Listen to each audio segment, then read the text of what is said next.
તો રામ રામ ડાયરાને મિત્રો, આજે આપણા હાથમાં ચીકુ આવી ગયા છે તો આપણે તેને ગમે એમ કરીને મિત્રો લોટ બાંધી દેવાના છે. તો મિત્રો પહેલાં એની ચાલ ઉતારી લેવી, નકર એ પછી આપણા ગળે હલવાઈ જાય છે. તો મિત્રો ચાલ ઉતારીને ચીકુને સીધા કાપી લીધા છે. તેના લીબડા મિત્રો કાઢી નાખજો, નકર પાછા ગળે હલવાઈ જાય છે. તો મિત્રો એને સારી રીતે ઝીણા ઝીણા કટકા કરીને કાપી દીધા છે.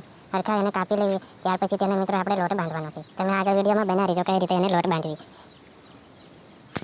તો મિત્રો બધા ચીકુને સારી રીતના કટિંગ કરીને તે કાંઈક લોટ બાંધવામાં લાગ્યા આવે એવી રીતે બનાવવાના છે.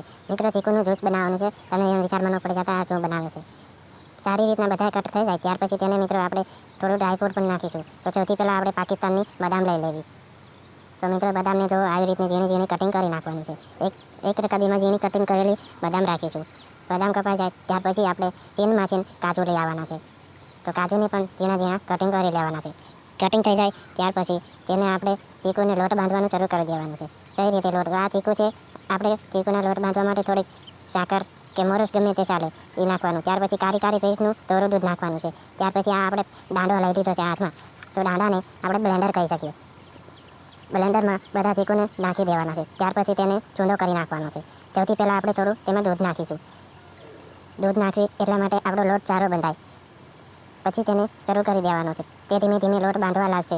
તમને એમ થતું છે આ લોટ બાંધવો? ના, લોટ નથી બાંધવાનો મિત્રો, આ તો આપણે ચીકુનું જ્યુસ બનાવવાનું છે. તે દાંડો ફરી જાય ત્યાર પછી તેમાં થોડીક ખાંડ નાખીશું. તે માટે થોડુંક વધારે ગળ્યું લાગે અને મજા આવે.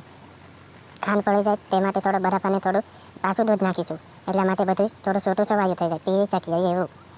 તેને સારી રીતે ફરવા દેવાનું. ફરી જાય ત્યાર પછી તેમાં આપણે જે પાકિસ્તાનથી કાજુ લાવ્યા હતા તે નાખવાના, પછી બદામ નાખવાની. બે મિક્સ કરીને પીવાનું મિત્રો. આપણે આમે ઉનાળાની સિઝન શરૂ થઈ ગઈ છે, કાંઈક આવું ટાટું પીતા જાઓ. અને આવા અમારા નવા વિડીયો જોવા માટે અમારી ચેનલને સબસ્ક્રાઈબ કરો.